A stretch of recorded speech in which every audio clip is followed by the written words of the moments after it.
Hey guys, Ethan here from Maverick Campers, and today we're filming the Annex setup video for the Viper range. As you can see, we've already got part of our draft skirt on. Now to connect up your draft skirt, you simply just attach the press studs onto the side of the van. We've also already got our sail track in. This allows the walls of the Annex to connect to the van itself. Now what we're going to do is grab our poles out of the pole box.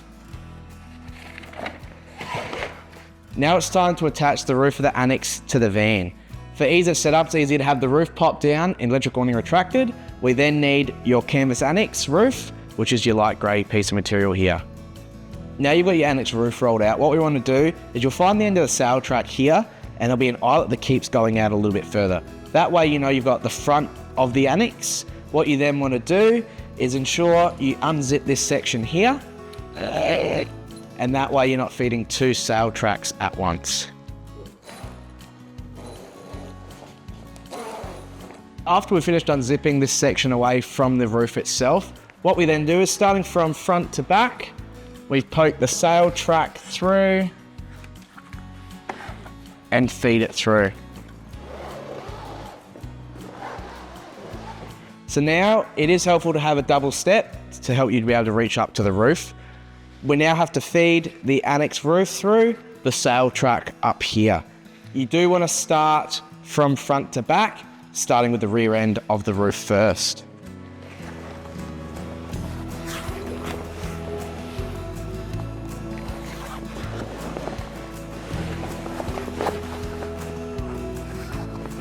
Now for this section, it is easy to have two people to help line up the sail track as it goes through the track there.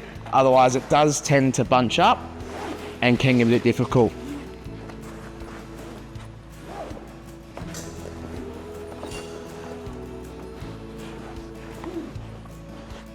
So now we've got all our poles laid out as per the pole diagram that you will be supplied at handover. If you have misplaced it, however, we do have links to it in the description of this video.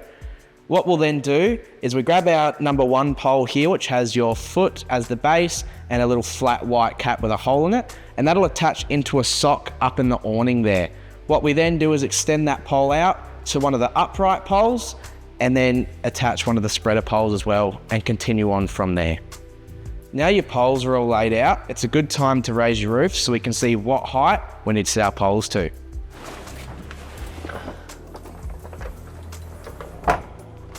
So now we've zipped the two pieces of the Annex roof together. What we're going to do is grab our number 1 pole, and that'll slide up into this sock up here, and it'll pull tight and lock in there. You do have a little black clip there that you can use to ensure that that locks in place.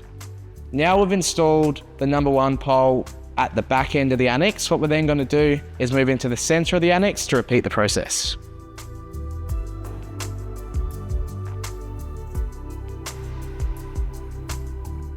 So now we've got our number 1 pole hooked up. What we'll then do is grab that one out, and we'll grab our number 3 upright pole, and we'll just angle that one in there. Then we can grab our number 2 pole.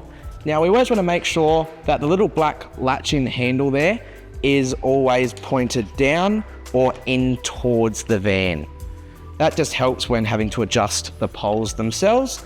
We can then grab another upright number 3 pole, then reach in and under and grab our number 1 pole again to line that all up. Now at this point, this will somewhat hold a little bit like a frame to allow you to make any tweaks and different things of extending or shortening the poles. So now we've got the frame semi-holding. What we can then do is grab our canvas and we'll line up the eyelet over the spigot, and just flick the rest of that canvas over that pole, and we'll do the same again in the middle. So now we're going to set up the front third of the Annex. So we need our number 7 pole, which what we'll do is we'll just slip that on top of this other spigot. That way it locks itself in place. And we'll pop that eyelet back on.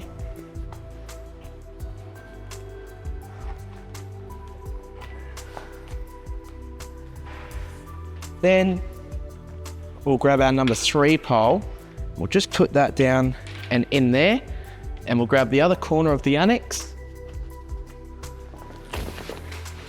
and just use that eyelet to hold it in place as well. And we can actually angle the pole out a little bit to support itself while we do the upper section. So we then got our number 6 upright pole, as well as our number 2 spreader pole, that we're then going to line up with the eyelet up the top here. Extend that pole up and into that eyelet there. Now we've got our number 6 and our number 2 pole going through the eyelet up the top. What we can do is we'll pop this eyelet off and we'll just drop that one on there, and we can then put your other eyelet back on here to then adjust out and tension up the poles.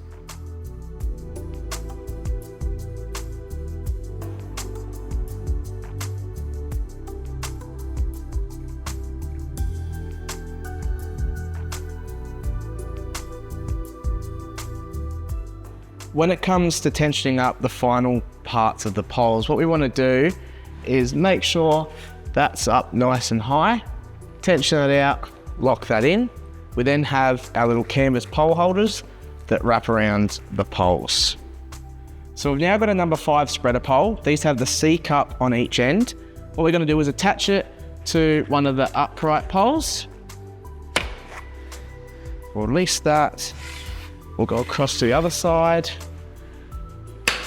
connect it in as well there. Then what we're going to do is just put some tension on that and lock that in place. Then we're going to repeat the same for the other 3 spreader poles.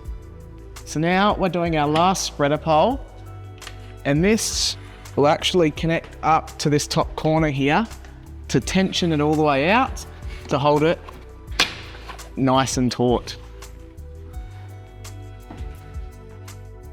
So we'll then adjust the poles up to our required height and make any final adjustments, as well as remembering to guide rope down the poles.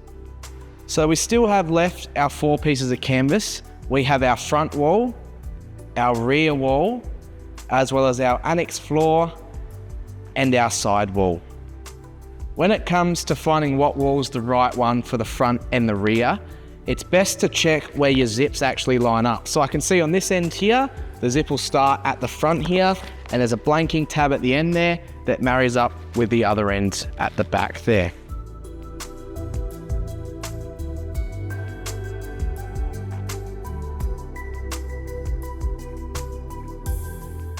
We then have our Velcro that'll meet up in the corner here, and then our little Velcro tab that will go over the top to seal it all in. So we then attach the zipper on for the rear section, and we then repeat the process from the front.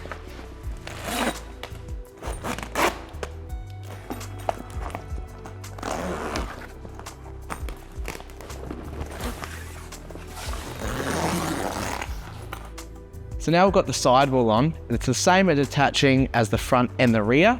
We then go around and we just wrap around our Velcro and get it all meeting up nicely all the way down.